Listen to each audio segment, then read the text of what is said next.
Paz seja convosco, louvamos a Deus por mais essa rica oportunidade que o Senhor nos dá de estarmos juntos.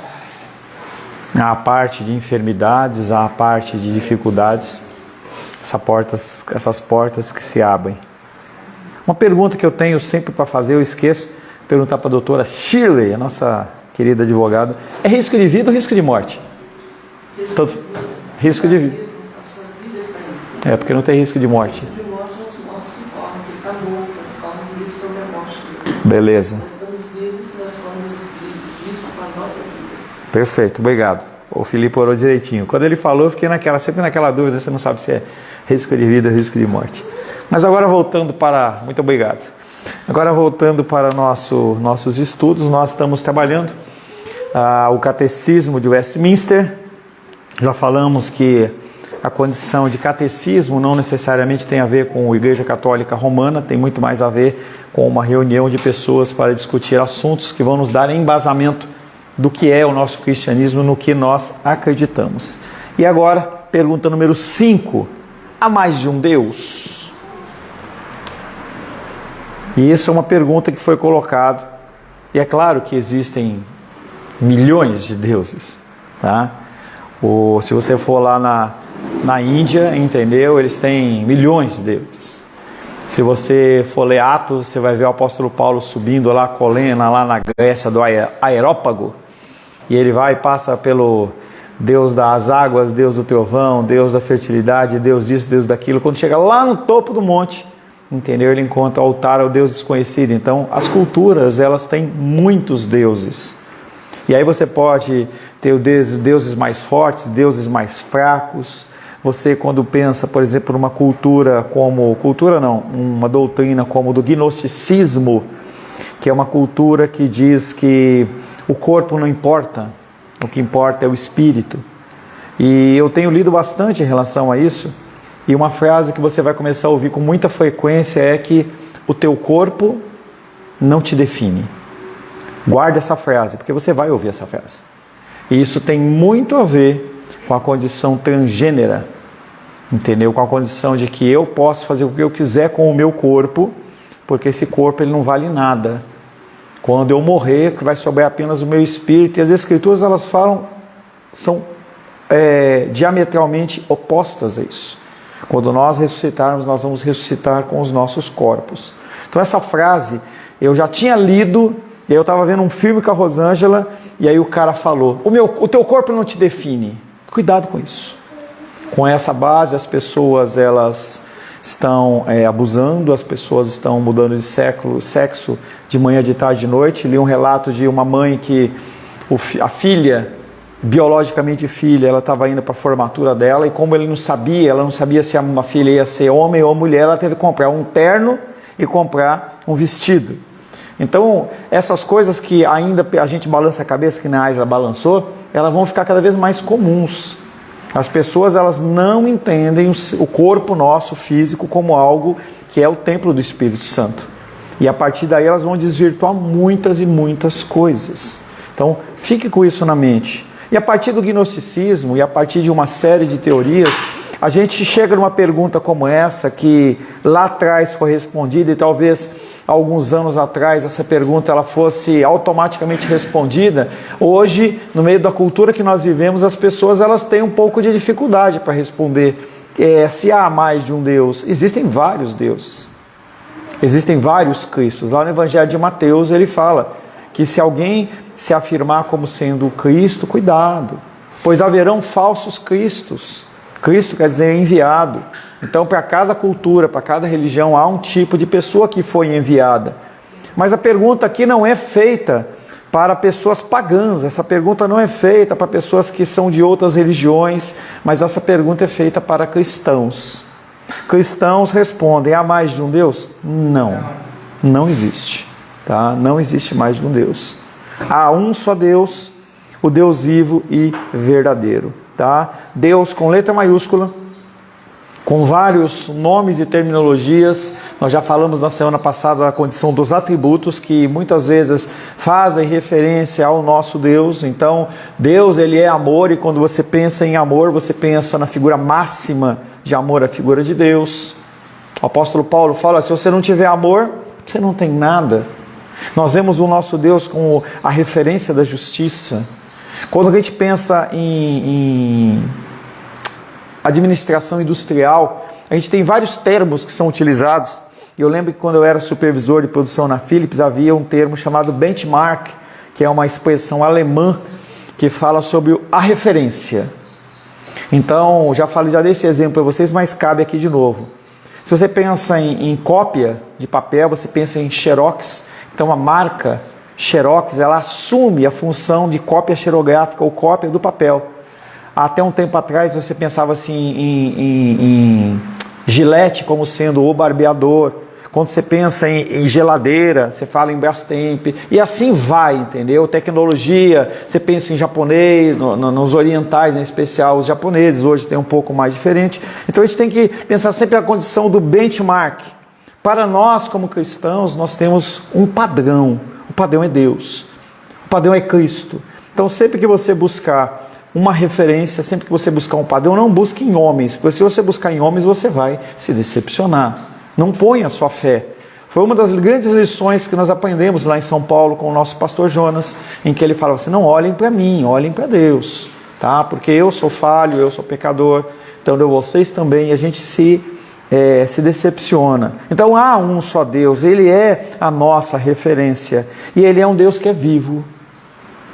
E aí em algumas passagens aparece que há deuses que não ouvem, não falam, não veem. Tem até aquela figura daqueles 3 macaquinhos, né, que aparece tampando o ouvido, a boca e o olho. Tá? O nosso Deus não é esse Deus. O nosso Deus, Ele é vivo. Assim como a palavra de Deus, ela é viva, porque ela não é morta. Apesar de ser uma redundância, entendeu? A gente tem que afirmar, porque os deuses que nós temos no mundo hoje, eles são deuses mortos. As pessoas, elas podem fazer os seus cultos, mas aqueles deuses, eles não reagem, eles não têm nenhum tipo de interação. E o nosso Deus, Ele é verdadeiro, porque Ele não é falso. E aí nós temos que partir sempre do conceito de que você define o que é verdadeiro. Tudo que for diferente do verdadeiro é falso. Se você começar a se preocupar com o que é falso, você vai se perder. Já dei esse exemplo também. Quando eu trabalhava na Philips, em controle de qualidade, a gente não ficava procurando defeitos na peça. A gente procurava os elementos que definiam aquela peça como verdadeira. O diâmetro da peça. O comprimento da peça. Ela tem essa característica, aquela característica é aprovada. Porque se você começar a procurar defeitos e falhas, eu vou numa igreja. Essa igreja, ela é verdadeira? Espera um pouquinho. A dança, o teatro, o ministério disso, o ministério daquilo. Se você começar a entrar nessa vertente, você vai ficar procurando e você não vai conseguir definir. Por isso que nós temos como referência as Escrituras. O que as Escrituras falam sobre um culto verdadeiro? O que as Escrituras falam sobre a ministração da Santíssima Palavra? Tudo isso tem a ver com o nosso Deus que é verdadeiro. Porque tudo que for fora das Escrituras, ele é falso. E eu falava com a Rosângela que com grande tristeza você entra na internet e a gente vê muito mais postagens em Instagram, Facebook e outros sobre chacotas dentro de culto do que de coisas verdadeiras. Porque as aberrações, elas são tão grandes, são milhões de aberrações. E você olha e cada vez você se espanta mais, porque as pessoas, elas inventam, porque elas não partem de padrões. Tive uma semana com uma moça que eu aconselho, lá do Rio de Janeiro, pode até ser que ela veja, estou falando de você mesmo. Tá? E a gente entrou num diálogo a respeito de algumas temáticas, em que ela falou, mas será que não? Será que não? Eu falei assim, olha, será que não? Eu não sei. Eu sei que as Escrituras estão falando isso. E se eu sair do conceito da linha reta, entendeu? E começar a procurar atalhos, começar a procurar vertentes, coisas, eu vou me perder. Tem um filme muito interessante, que se você não viu, você tem que ver, que é O Peregrino, que é escrito, que é feito.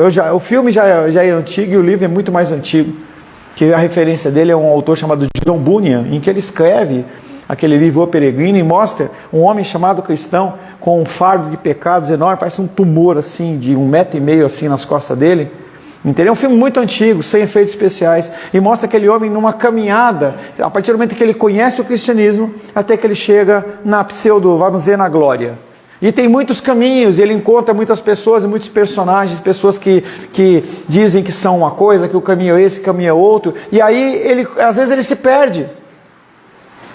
E ele vai indo, até que ele chega lá e tem a finalização do filme, é bem interessante, vale a pena você assistir. E ele vem falando sobre este caminho que também é verdadeiro. Tudo que se refere ao nosso Deus, ele se refere sob uma condição de verdadeiro. Deuteronômio 6, 4.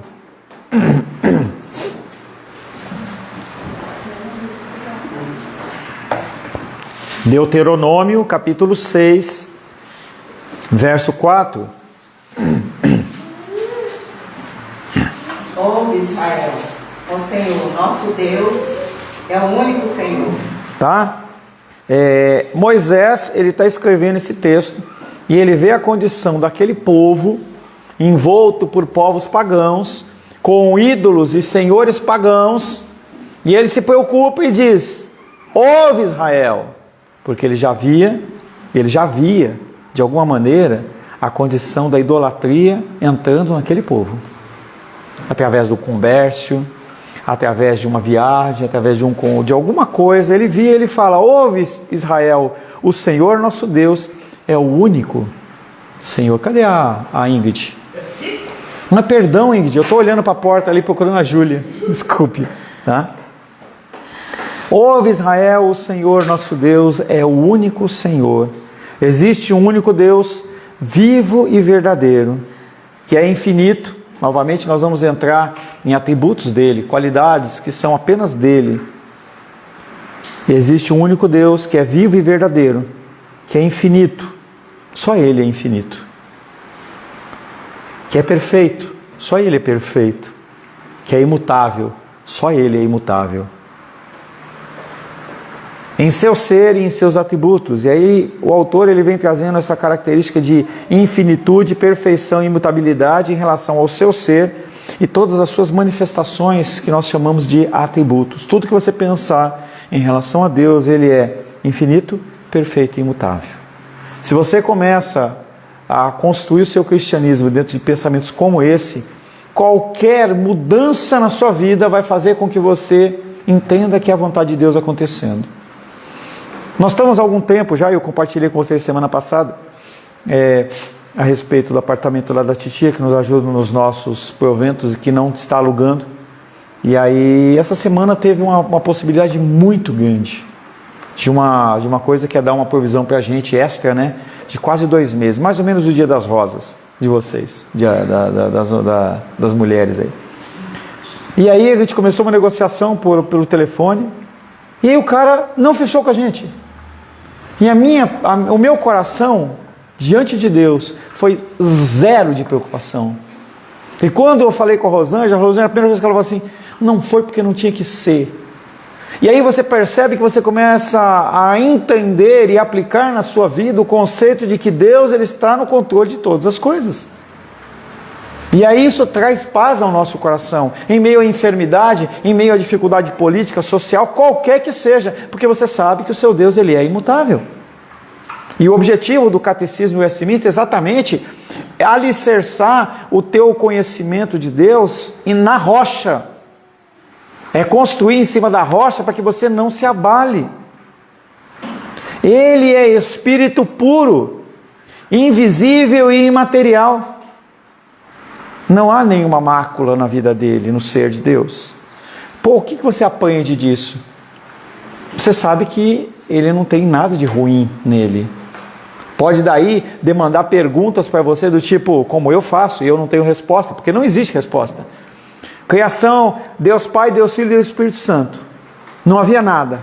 Lúcifer é criado, anjos são criados. Como que existe o mal a partir de uma situação de um Deus que só é bom? Não tenho resposta para você. Mas eu sei que ele é totalmente puro. Ele é invisível. Se ele é invisível, não adianta eu querer fazer representação. Eu não quero que ninguém venha aqui e fique passando a mão na cruz, entendeu? Ou a gente cria uma imagem. Não, ele é invisível. E ele já se cria invisível, ele já se mostra invisível. Parece ter uma um contrassenso, né? Ele se mostrar invisível, né? Mas ele se mostra invisível exatamente porque a gente não cria imagens. E ele é imaterial, ele não tem corpo, ou nada que seja visível ou sensível a qualquer sentimento humano. Quando você crê em Deus, você crê em Deus pela fé. Não há como você apontar uma forma ou outra forma. Tá boa a brincadeira aí, filho? Deixa o negócio aí para as crianças. Presta atenção aqui. Tá? Ele é espírito puro, invisível, imaterial, não tem corpo, ou seja, nada que seja visível ou sensível a qualquer sentido humano. Ao mesmo tempo está presente com todo o seu ser em todo o espaço. Cristo está aqui, Deus está aqui. E aí eu gosto daquela música lá, acho que é do Matos Nascimento. Quando eu cheguei aqui, o Senhor já estava no meio da igreja, ele passeava. Na verdade ele não passeava, ele faz morada. Ele está em qualquer lugar. Aí a gente acha que porque ele é um Deus santo, ele não está no prostíbulo, ele não está na favela, ele não está no meio, diante de uma situação de estupro, de violência. Não, ele está em todo lugar, ele é onipresente. O nosso Deus, ele está em todos os lugares. Ele está em todo o espaço, em todos os tempos existentes ou possíveis de existir. E nós já falamos do conceito da imanência, um Deus que se relaciona conosco, mas ele também é transcendente, um Deus que não se pode alcançar. Por isso que nós precisamos da figura de Jesus Cristo. Ninguém vem ao Pai se não for através dele. Deuteronômio capítulo 4 novamente, outra vez Deuteronômio, capítulo 4, versos 15 e 16. Deuteronômio capítulo 4, versos 15 e 16. Guardai, pois, cuidadosamente a vossa alma, pois aparência nenhuma vistes no dia em que o Senhor vosso Deus vos falou em Horebe, no meio do fogo, para que não vos corrompais e vos façais alguma imagem esculpida na forma de ídolo, semelhança de homem ou de mulher. Tá, então o Moisés ele novamente vem trazendo à memória essa condição. Cuidado, cuida da sua alma, porque nós temos a tendência de corrermos para soluções fáceis. Em Deuteronômio 13 ele fala sobre a condição de profetas e homens que fazem milagres e maravilhas, e ele fala, cuidado com esses homens, porque esses homens eles fazem milagres e maravilhas. Estava conversando com alguém essa semana, poxa pastor, eu não sei o que lá, o cara fala que vai fazer isso, fazer aquilo. Gente, o João de Deus ele não construiu a reputação dele do nada. Milagres existem, mas para engano. E ele fala, se você participar de uma coisa como essa e for abençoado, e a pessoa te levar a outros deuses, sai fora. Não fica nessa. Que é exatamente o que Moisés está falando. Cuidado, cuida da sua alma. Pode ser que você seja levado a caminhos diferentes. Menízia? Pastor, quando questionarem sobre outros deuses, a prova que a gente deve dar é as escrituras e a fé? Ou a gente também pode apelar a algum dado científico, algum dado desses outros conhecimentos? Como provar sobre Deus? Não tem como provar. O que a gente pode relatar única e exclusivamente são as escrituras. Existem sim possibilidades de você se especializar. Então, por exemplo, nós temos um cristão que ele é um engenheiro da NASA, técnico da NASA, entendeu? Em que ele fala sobre como tudo começou. Então você pode, Adalto Lourenço, você pode se especializar e buscar isso. Então é conhecimento, que você pode ser levado a estudar isso a partir da direção de Deus, para você poder dialogar de uma certa maneira com algumas pessoas. Mas conhecimento por conhecimento não vale a pena. Se você se especializar numa coisa que eu falei para vocês também, do design inteligente, que foi aquela palestra que eu participei em Uberlândia, também ele vai mostrar uma série de características e de situações. Mas será que vale a pena? Eu pessoalmente não vou me dedicar a tentar provar Deus para ninguém, não. Eu quero viver as Escrituras, falar das Escrituras, a pessoa tem que ver o agir de Deus na minha vida e através da minha vida. Se porventura for um desígnio de Deus, ele vai me levar de alguma maneira a me especializar em alguma coisa, como foi com o aconselhamento bíblico e outras coisas. O Deus único. A Escritura revela um Deus único e soberano em todas as coisas. uma única essência que se manifesta em 3 pessoas distintas, o Pai, o Filho e o Espírito Santo. E aí é um Deus composto de 3 pessoas. É um conceito que bate de frente com o conceito da física, que diz que não é possível 2 corpos estarem no mesmo local ao mesmo tempo. Mas nós estamos falando de uma condição espiritual e sobrenatural. Então o nosso Deus, ele é único em essência, mas ele se manifesta em 3 pessoas. Deus Pai, Deus Filho e Deus Espírito Santo. Sempre que você falar do Filho, fale de Deus Filho. Porque acaba sendo no seu coração uma forma de você entender que aquilo é uma referência correta de Deus. Porque senão a gente coloca filho e parece que ele é menor. Então quando a gente fala da Helena, a gente fala assim, pensa na Helena menor do que o Felipe. E não é isso. E não é questão de altura, nem idade. Nós temos que imaginar a figura, entender a imagem de Deus, de Filho, como Jesus Cristo, como Deus Filho. O Espírito Santo como Deus Espírito Santo. Porque para muitos, por exemplo, o Espírito Santo é apenas uma força. Ele é o Deus por cuja vontade todas as coisas vieram à existência. Deus Pai comanda, Deus Filho faz. Tudo foi feito por meio dele, para ele e através dele. Dessa forma, a Escritura mostra o Deus que criou o universo e todas as criaturas a partir do nada. Não é uma transformação. Eu vejo a Rosângela, ela pega lá farinha de amêndoa, ela pega isso, pega o ovo, pega sei o que e tal, daqui a pouco sai o bolinho. Não. Ele cria a partir do nada. E você pode imaginar, a coisa mais simples para você é imaginar a figura de Aladim, em que ele raspa lá, entendeu? A única diferença do gênio para Deus, claro que estou sendo grosseiro, lógico que tem muitas mais diferenças, é que Aladim, ele comanda o gênio para fazer alguma coisa, e o gênio faz porque ele foi comandado, o nosso Deus não. Mas ele age daquela maneira, aconteça. É assim, se faça dessa maneira. O nosso Deus, ele age dessa maneira. A Escritura mostra o Deus que criou o universo e todas as criaturas a partir do nada. Ele não usou nenhuma matéria. Sob o seu completo controle, ao contrário do que imaginam as antigas religiões orientais, em que o universo é visto como uma extensão do ser de Deus. Isaías 46, verso 9 e 10. Isaías 46, versos 9 e 10.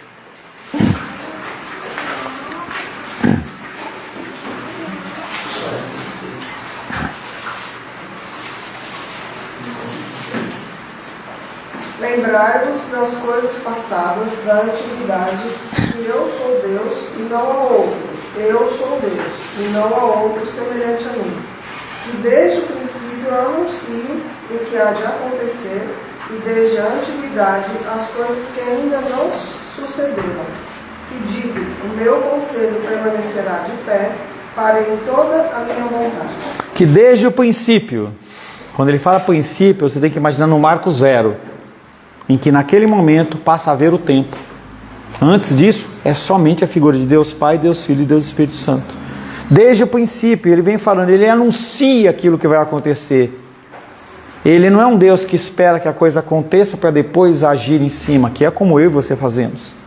E quanto mais nós agimos desta maneira que Deus faz, que é pré-anunciar uma coisa, ou programar uma coisa acontecer, sempre entendendo que nós fazemos os nossos planos, mas é Deus que dá o cumprimento a todas as coisas, mas você tem que planificar, você tem que precificar o seu trabalho, tudo isso você tem que fazer, é responsabilidade sua. Então Deus, ele dá um exemplo dizendo que desde o início ele pré-anuncia as coisas. Ele fala como as coisas elas têm que acontecer. Falando um pouquinho sobre imutabilidade. Deus é imutável. Ele não tem paixões. Ele é eterno. Essa condição de paixão é interessante, porque as pessoas elas se apaixonam por Jesus. E muitas pessoas dentro do meio pentecostal falam, eu sou apaixonado por Jesus. Paixão é uma coisa que começa, tem um pico e acaba. Ninguém vive apaixonado a vida inteira. Não existe isso.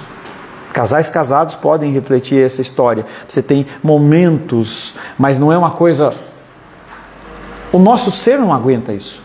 essa intensidade máxima. O nosso Deus, ele é imutável e não tem paixões.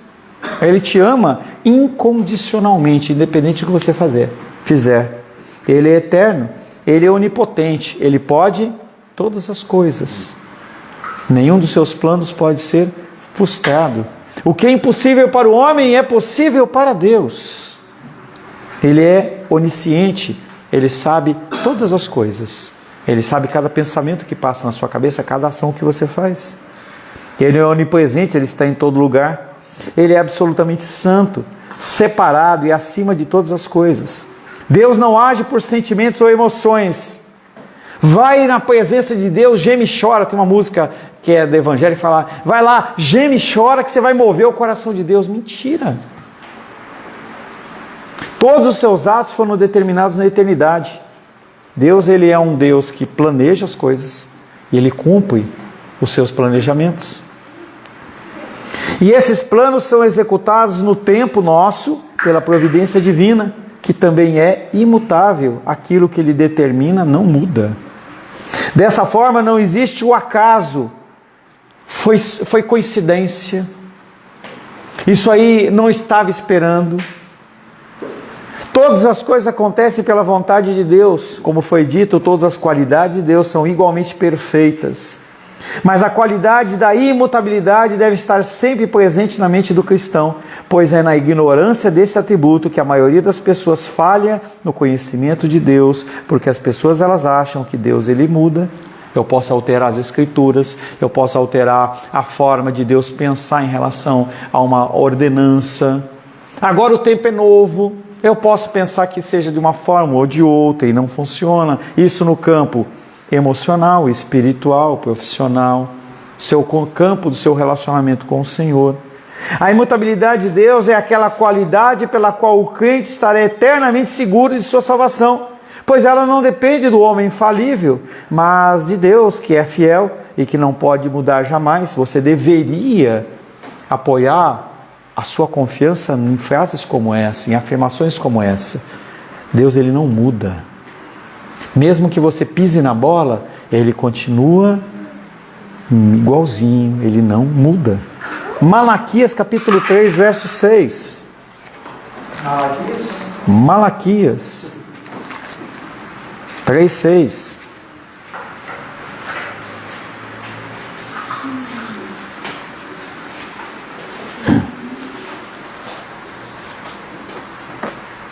Porque eu, o Senhor, não mudo. Por isso vós, ó filho de Jacó, não sois consumidos. Por que você está vivo ainda? Por que Deus, olhando para as coisas que você faz e como você age, Ele não te consome, não te destrói? Ele é fiel a Ele. Porque Ele é fiel à palavra dEle.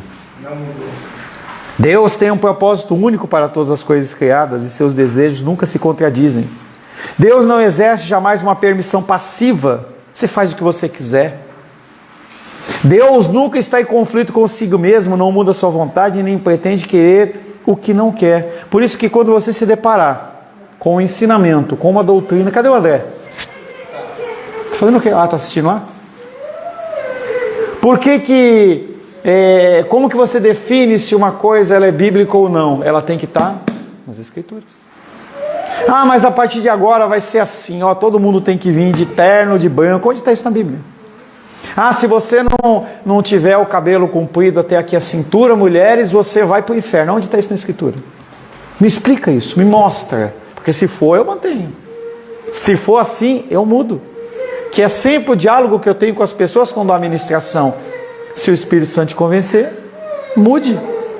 Se você não é convencido pelo Espírito Santo, permaneça no seu caminho. Você não tem que se adequar a um modelo. Você não tem que se adequar a um padrão. A não ser que seja um padrão das Escrituras. Ele, Deus, é o autor e mantenedor de todas as coisas. Ele é que impede que o sol ele jogue um pouquinho mais de calor e frite a terra. Ele é aquele que impede que o mar avance mais do que ele quer que avance.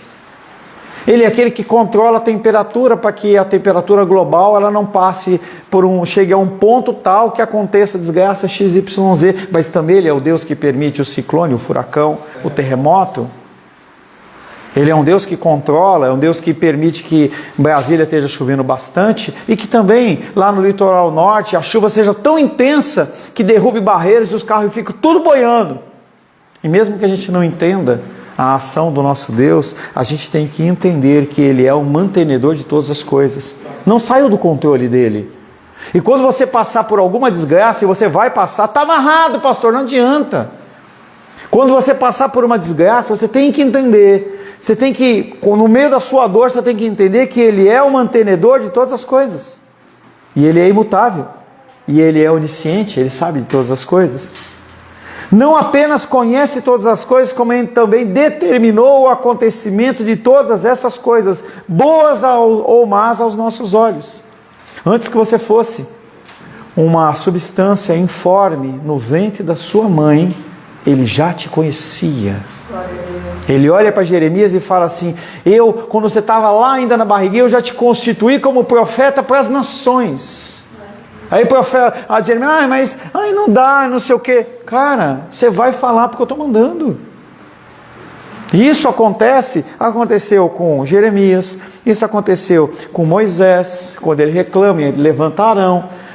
Aconteceu com Jonas, porque as pessoas elas não querem entrar numa condição como essa, de servos de Deus. Estava vendo uma exposição muito interessante do pastorado de Paulo, e as pessoas elas acham que elas entram no ministério para serem tranquilas. Não é bem assim não. Pastorado é uma coisa árdua. Não tem horário.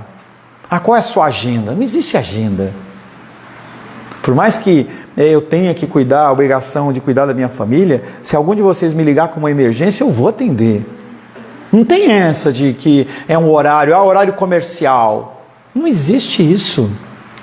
Estou lá vendo o rapaz lá, o Charles, ele está lá em Moçambique, numa região em que quem domina é o Boko Haram, em que os caras eles matam, arrebentam e detonam e não tem ninguém que fale nada. Como o cara leva a esposa dele e a filha dele para lá? Lugar onde há estupro, onde há violência, onde há sequestro, em que os caras entram numa aldeia e sequestram 30 mulheres, 30 meninas, e as meninas ficam desaparecidas por 25 anos, 30 anos, depois já aparece uma, escapou tal, a menina toda arrebentada. O cara vai para esse lugar? Todas as coisas provêm de Deus, não existem acasos no universo. Isaías 45, 7. Shirley, por gentileza. Isaías 45, 7. Eu formo a luz e crio as trevas, faço a paz e crio o mal, eu, o Senhor, faço todas essas coisas. Você entende como um versículo como esse, se pregado numa igreja qualquer, vai gerar uma confusão? Como que é que Deus, Ele cria trevas? Como é que Deus cria o mal? Mas Ele está dizendo que é Ele que faz todas as coisas. Além de não mudar em seu ser, em seus atributos, Ele não muda. Deus é imutável em seus planos e propósitos. Você não convence Deus a mudar nada. Você não convence Deus a fazer de um jeito que Ele não queria que fizesse.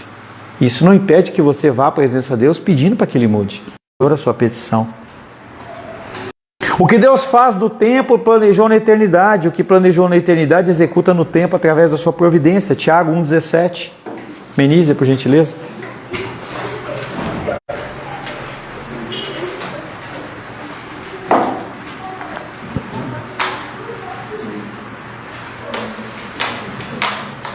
Tiago 1,17.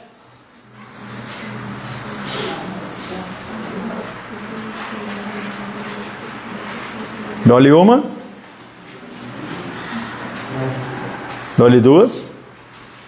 Toda boa dádiva e todo dom perfeito são lá do alto.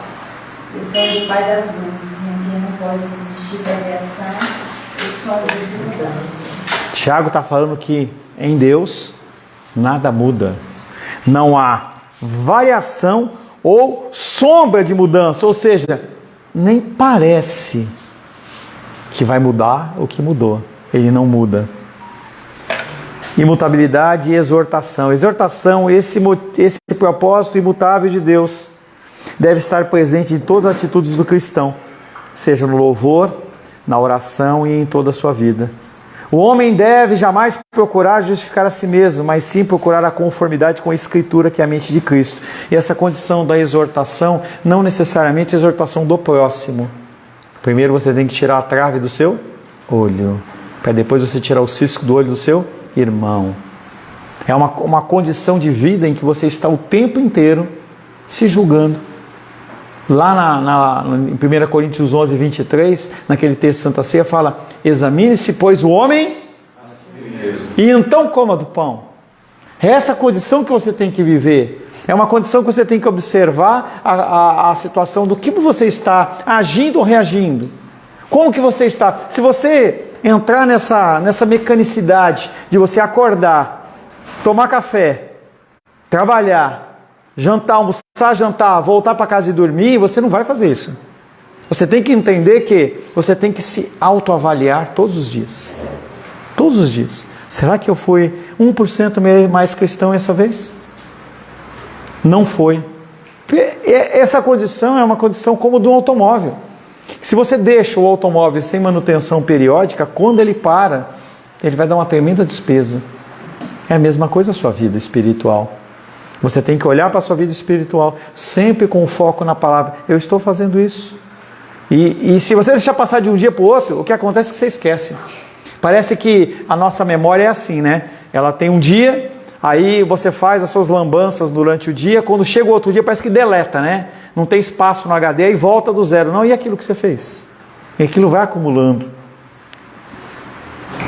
O homem não deve jamais procurar justificar a si mesmo, mas sim procurar a conformidade com a Escritura, que é a mente de Cristo. Esse é o sinal e o selo do Espírito Santo, a humildade. 1 Coríntios 2,16. 1 Coríntios 2,16. Pois quem conheceu a mente do Senhor, que possa o instruir? Nós, porém, temos a mente de Cristo. Por isso que nós temos que julgar a nós mesmos. A condição de Mateus 13, que é a condição de pessoas nos chamarem a atenção, tem que ser uma coisa extraordinária. Não uma coisa comum. Extraordinária. A igreja moderna perdeu de vista a grandiosidade de Deus. Para eles, Deus é o cara lá de cima. É alguém que está ali para satisfazer os seus desejos e vontades. A maior necessidade do homem hoje é ter em vista a perfeição e o poder absoluto de Deus. Em contrapartida, a pecaminosidade e a corrupção do homem. Sempre olhe para a santidade e a perfeição de Deus como um padrão ao qual você tem que se adequar. Não entra na mecanicidade do dia a dia. Não entra. Mais um dia, mais uma semana, mais um mês, mais um ano. Não entra. Isso é danoso para você, é danoso para a sua saúde, é danoso para a sua vida espiritual. Olhe sempre para a condição de você como um pecador, como você tendo uma condição corrupta diante de um Deus santo. Somente conhecendo a diferença infinita que existe entre a natureza de Deus e a natureza do homem, nós poderemos glorificar e adorar a Deus conforme os seus preceitos, não segundo a minha vontade. Abaixe sua cabeça.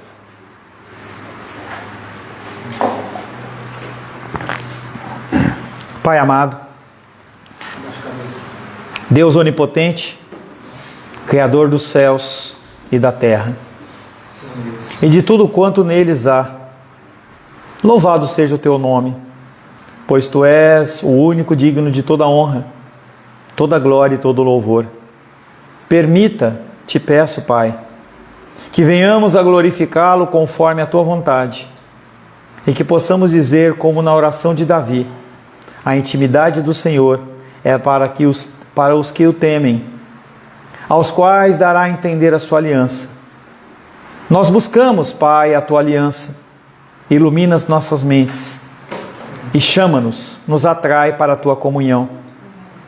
É o que te pedimos, agradecidos, em nome do teu Filho amado Jesus. Amém. Graças ao nosso bom, querido e amado Deus. Vamos para o nosso breve intervalo de 15 minutos. Estaremos retornando para meditar um pouco sobre as pessoas que existem na Santíssima Trindade. Deus te abençoe e te conceda graça.